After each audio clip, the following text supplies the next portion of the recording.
अरे ओ निठल्ले जमाए, यहाँ पैर दबा, बहुत दर्द हो रहा है। सासू माँ मुझे कहीं जल्दी पहुंचना है, मैं आके आपके पैर दबा दूंगा।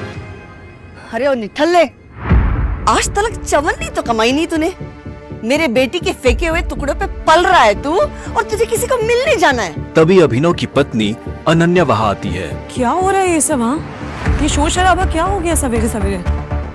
शोर मैंने नहीं, तेरे निखट्टू पति ने मचाया हुआ है, जिसे तेरे सठिया हुआ दादा ने जबरदस्ती तेरे पल्लू में बांध के रखा हुआ है।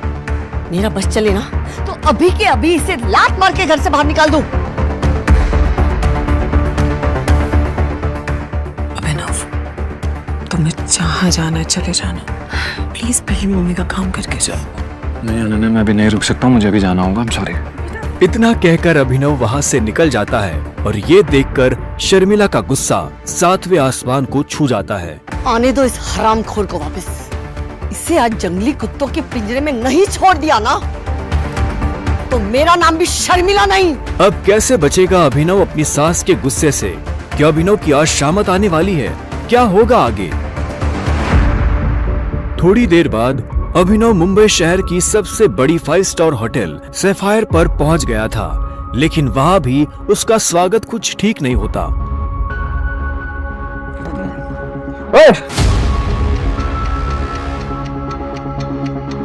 ओ गरीब, जेब में चवन्नी नहीं है, इस होटल में क्या खाना खाने आया है? अबे यहाँ का पानी खरीदने में भी ना तेरा घर चला जाएगा, समझा? चल निकल यहाँ से। अभिनव के चप्पल घिसे हुए और शर्ट फटी हुई थी। वो होटल के अंदर जाना चाहता था, लेकिन होटल के गार्ड्स उसकी परछाई को भी होटल पर पड़ने नहीं देना चाहते थे। होटल के मालिक अकरम से मिलने आया हूँ। क्या कहा बे तूने? अकरम साहब से मिलने आया है? अबे तुझ जैसे आदमी से ना हमारे अकरम साहब बाथरूम भी साफ ना कराए, समझा? बड़ा आया अकरम साहब से मिलने वाला, चल आ यहाँ से। सिक्योरिटी गार्ड्स इतना कहकर अभिनव को साइड में हटा ही रहे थे कि तभी वहाँ अभिनव की एक्स गर्लफ्रेंड वैभवी अपने नए बॉयफ्रेंड के साथ पहुंचती है। अरे कान भैया,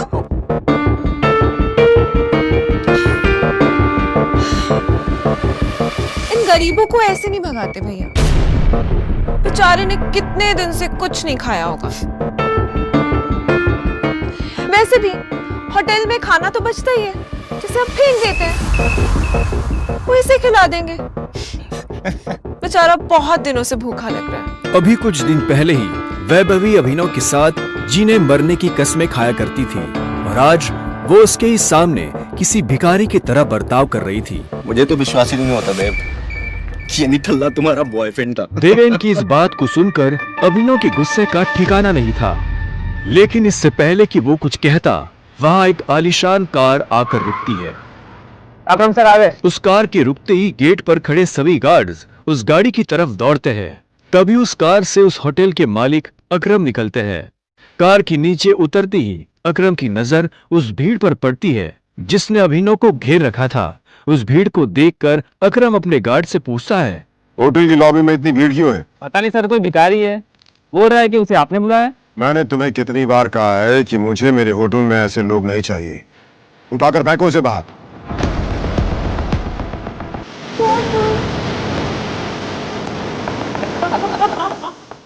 अकरम की बात सुनते ही तुरंत 4 गार्ड्स अभिनव की तरफ बढ़ते हैं और उसे वहां से उठाकर बाहर ले जाने लगते हैं। गार्ड्स अभिनव को अकरम के सामने से ही उठाकर ले जा रहे होते हैं कि तभी अकरम की नजर अभिनव की हाथ में पहनी अंगूठी पर जाती है, और उसके बाद जो होता है उसे देख वहां खड़े सभी लोगों की दुनिया हिल जाती है। छोड़ो से। सर, अभिनव के हाथ में उस अंगूठी को देखते ही अकरम उन गार्ड्स को रोकता है।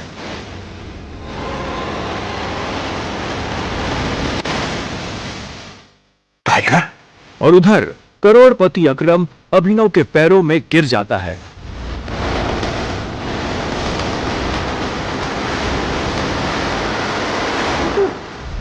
ये कहाँ लेके आ गए तुम उसे? ये रेस्टोरेंट हम जैसे गरीबों के लिए नहीं है, वहां सिर्फ अमीर लोग ही आते हैं। बाबा, एक बार मेरे कपड़ों को तो देखो, रोड पे कटोरा पकड़कर भीख मांगने वाली भिखारन लग रही हूँ मैं। क्या बोल रही है? अभी सुनो मेरी बात, एक बार उस रेस्टोरेंट में खाना खा रहे अमीरों को देखो, उनमें और हम में जमीन आसमान का फर्क है। अनन्या तुम बहुत सुंदर लग रही हो, ट्रस्ट मी। चलो। अभी ये जो रेस्टोरेंट है ना, इस शहर का सबसे महंगा रेस्टोरेंट है। हमारी औकात में उस रेस्टोरेंट में पानी पीने की भी नहीं है। अनन्या तुम चिंता मत करो, मैंने आज के दिन के लिए कब से सेविंग्स करके रखी हुई है। जो बर्थडे है यार, कम ऑन चलो। अच्छा जी, तुमने कैसे सोच लिया? ये जो तुमने दिन रात ऑर्डर्स डिलीवर करके पैसे जोड़े हैं, मैं तुम्हें एक झटके में उड़ाने दूंगी। अनन्या प्लीज सब कुछ मुझ पे छोड़ दो, मैं देख लूंगा। मैं टेबल लेने जा रहा हूँ, तुम आगे पीछे कम। अनन्या अभिनव को रोकने के लिए उसके पीछे पीछे भागी और जल्दी जल्दी में एक अमीर आदमी से टकरा गई और उस अमीर आदमी के महंगे सूट पर वाइन गिर गई। सॉरी मुझे माफ कर दीजिए, मुझे नहीं पता था। अंधी हो क्या? इस गवार को यहाँ आने किसने दिया? तुम जानती हो इस सूट की कीमत क्या है? 20 लाख का सूट है ये। मुझे माफ कर दीजिए सर, मुझे नहीं पता था। मैं अभी चल जाती। तुम्हें क्या लगा मैं तुम्हें यहाँ से आसानी से जाने दूंगा? इस सूट की कीमत चुकाओ वरना क्या? वरना क्या? अरे वाह, एक और सड़क छाप गवार। लगता है इस रेस्टोरेंट के स्टैंडर्ड्स वाकई में बहुत गिर चुके हैं। अभी क्या भी मेरी पत्नी से माफी मांग।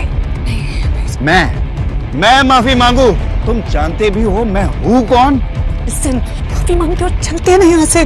He's the owner of Sikhani Industries. Let's go, please. तुझे समझ में नहीं आ रहा है? मैं कह रहा हूँ माफी मांग मेरी पत्नी से, अभी क्या भी।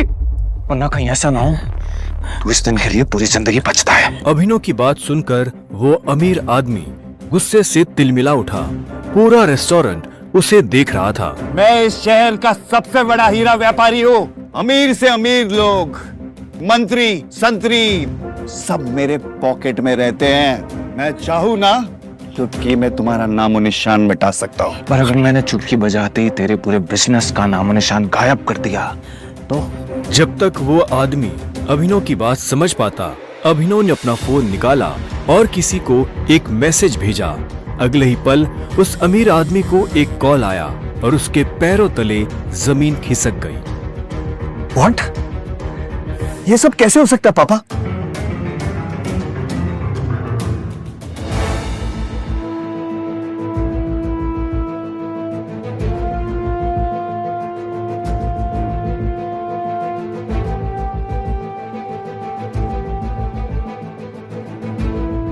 तुमने ये सब कैसे किया? आखिर तुम हो कौन? ज्यादा दूर भागे नहीं होंगे, उस तरफ देखो तुम लोग। संजय के हाथ में गोली लगी थी। वो और अभिनव रात के अंधेरे में एक पतली सी गली में छुपे हुए थे। अच्छा बेटा जल्दी बाहर आ। अभी मेरी बात सुन बेटा, यहाँ से भाग जाओ वरना ये लोग तुझे भी मार डालेंगे। बाहर सड़क पर उनकी गाड़ी खड़ी थी और उसी गाड़ी के पास खड़ा था राणा, जिसने संजय को गोली मारी थी। नहीं पापा, मैं आपको छोड़ के नहीं जाऊंगा। जिद मत कर अभिनव। बेटा देख, मैं तो अपनी जिंदगी जी चुका हूँ। अब जो भी करना है तुम्हें करना है, सब कुछ तुम्हें संभालना है। संजय ने कहा और अपनी उंगली में से एक सोने की अंगूठी निकालकर अभिनव को थमा दी। उस पर टी लिखा हुआ था। और एक बात हमेशा याद रखना, अपनी आखिरी सांस तक लड़ना है। Run tiger, run tiger run. और अपनी बंदूक लेकर उन लोगों का सामना करने के लिए गली से बाहर निकल गए। संजय जैसे ही अपनी गाड़ी के पास पहुंचे तो राणा ने संजय पर बंदूक तान दी। टाइगर! अभिनव चिल्लाया और अचानक से उसकी नींद खुल गई। पसीने में तरबतर अभिनव अपने बिस्तर पर उठकर बैठ गया और गहरी सांसें लेने लगा। 18 साल, पिछले 18 सालों से ये सपना इसी तरह से अभिनव को परेशान कर रहा था। अभिनव ने पहले अपनी उंगली में पहनी उस अंगूठी को देखा और फिर बाथरूम की तरफ बढ़ने लगा। 18 साल की उम्र में उसने अपना खर्च खुद उठाना शुरू कर दिया था। उसकी जिंदगी में बस एक ही खुशी थी, उसकी गर्लफ्रेंड वैभवी।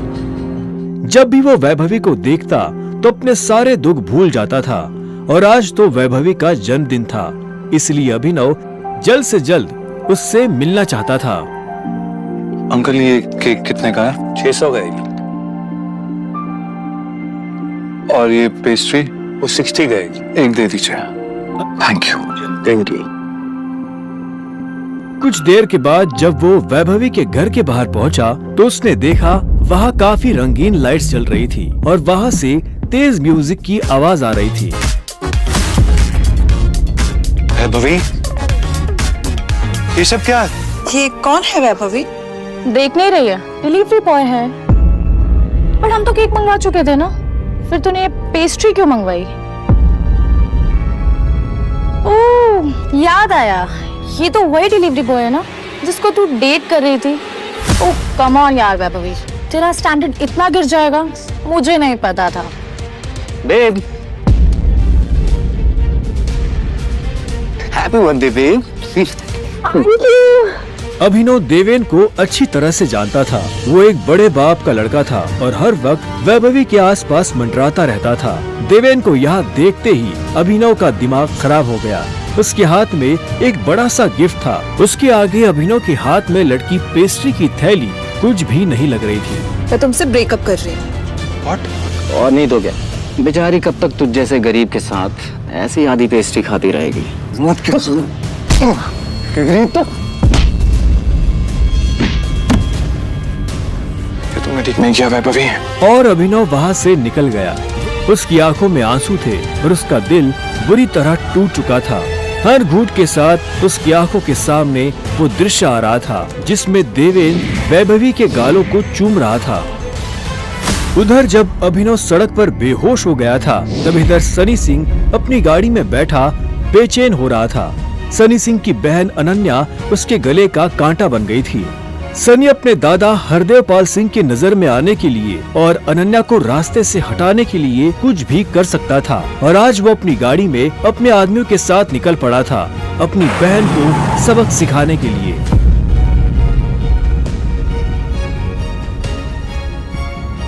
सनी के आदमी अभिनव को उठाकर सीधा रूम नंबर 409 में घुस गए। सही कपड़े उतारो और बेड पे लिटाओ उसका। कपड़े उतारो उसका। उन्होंने अभिनव को बहुत आहिस्ते से उस बिस्तर पर लेटा दिया। वहाँ पहले से सनी की बहन अनन्या सोई हुई थी। सुबह जब अभिनव ने करवट बदली तो उसका हाथ एक नरम हाथ से टकरा गया। अभिनव की नींद टूटी और उसने देखा कि वो एक अनजान लड़की के बगल में लेटा हुआ था।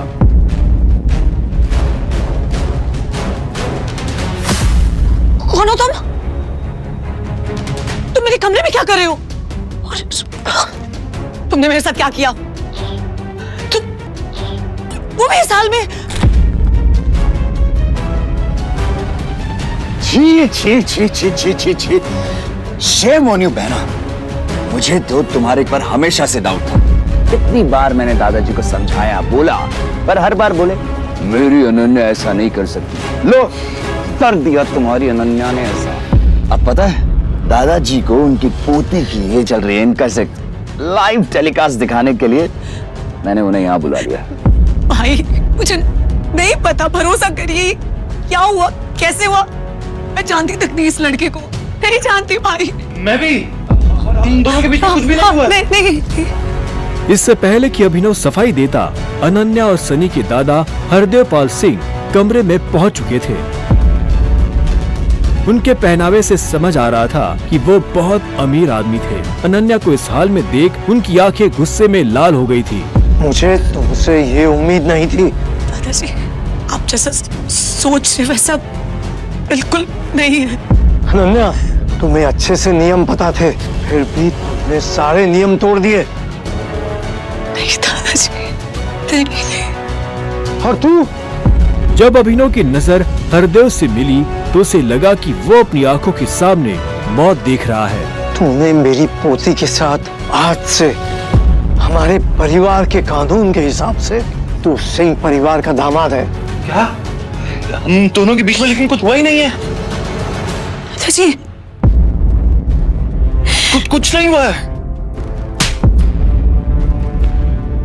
कुछ नहीं किया ना तुम दोनों ने, तो क्या ये बात?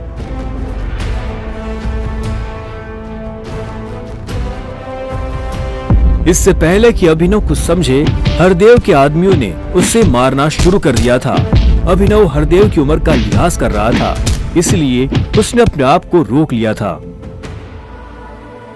अनन्या, इसे हॉस्पिटल भेज देना ताकि शाम को अकरम की पार्टी में आने के लिए ठीक ठाक से तैयार हो जाए। और याद रखना, मुझे शाम को अकरम की पार्टी में ये तुम्हारे साथ जरूर नजर आना चाहिए।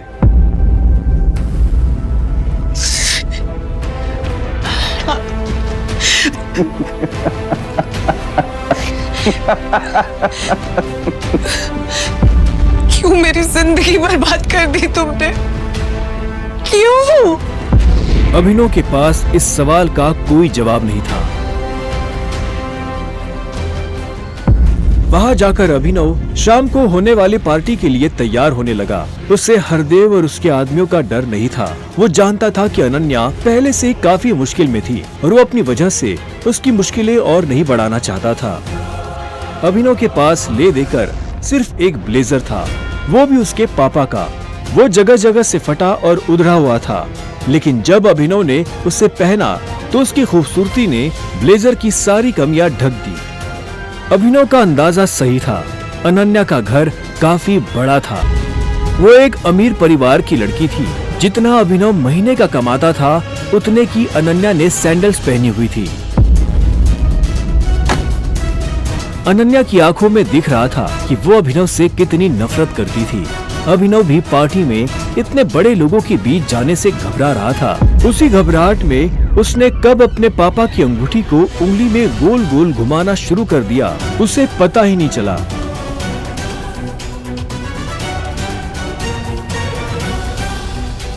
इस अंगूठी को उतार दो प्लीज, बहुत गंदी लग रही। सॉरी, पर ये अंगूठी मेरा सब कुछ है।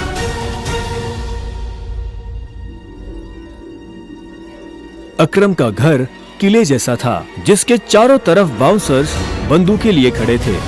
जैसे ही अनन्या और अभिनव अंदर आए तो इतने में उसकी नजर देवेन से टकरा गई।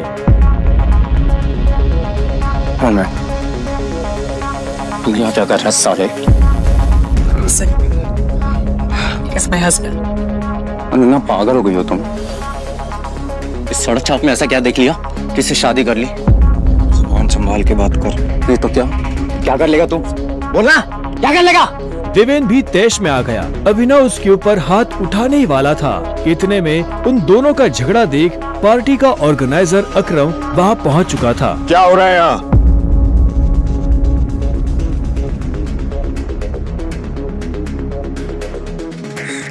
अकरम सर, देखिए ना इस आदमी, ये क्रिमिनल है, जबरदस्ती अपनी पार्टी में घुसाया।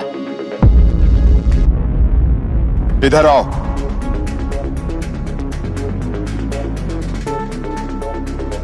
कौन हो तुम और यहाँ कैसे आए? एक्चुअली ये मेरे पति है। अकरम को अनन्या की बात पर विश्वास नहीं हुआ। तुम इस पार्टी में इनवाइटेड नहीं हो। इससे पहले कि मैं पुलिस को बुलाऊं, चले जाओ यहाँ से। Thank you Akram sir. Ananya, तुम भी इससे दूर हो, साला गरीब कहीं का। रुको। अकरम भागते हुए अभिनव के पास गया और उसकी अंगूठी को देखने लगा। मुझे तुमसे कुछ जरूरी बात करनी है, अकेले में। अच्छा, चलो। अकरम ने कहा और अभिनव का हाथ पकड़कर उसे अपने साथ अंदर ले जाने लगा। अनन्या, देवेन, सनी और पार्टी में मौजूद बाकी लोग ये देख हैरान हो गए थे। कुछ देर बाद जब वो अकरम के कमरे में पहुंच गए तो अकरम ने दरवाजा बंद किया और अभिनव के पास आकर बोला, मैं तुम्हारी ये अंगूठी देखना चाहता हूँ। क्यों? डरो मत, मैं इसे मांगने वाला नहीं हूँ, बस मुझे इसमें कुछ देखना है, प्लीज।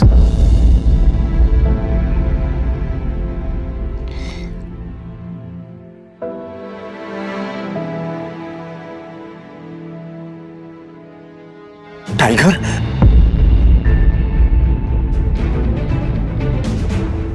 टाइगर? अभिनव ने अकरम के मुंह से ये शब्द सुना तो वो हैरान हो गया। उसे अचानक से अपने पिता के वो आखिरी शब्द याद आ गए जो उन्होंने अभिनव से विदा लेते हुए कह दिए थे। लेकिन अभिनव हैरान था, उससे समझ नहीं आ रहा था कि अकरम ये सब कैसे जानता था। आखिरकार मैंने तुम्हें ढूंढ ही लिया टाइगर।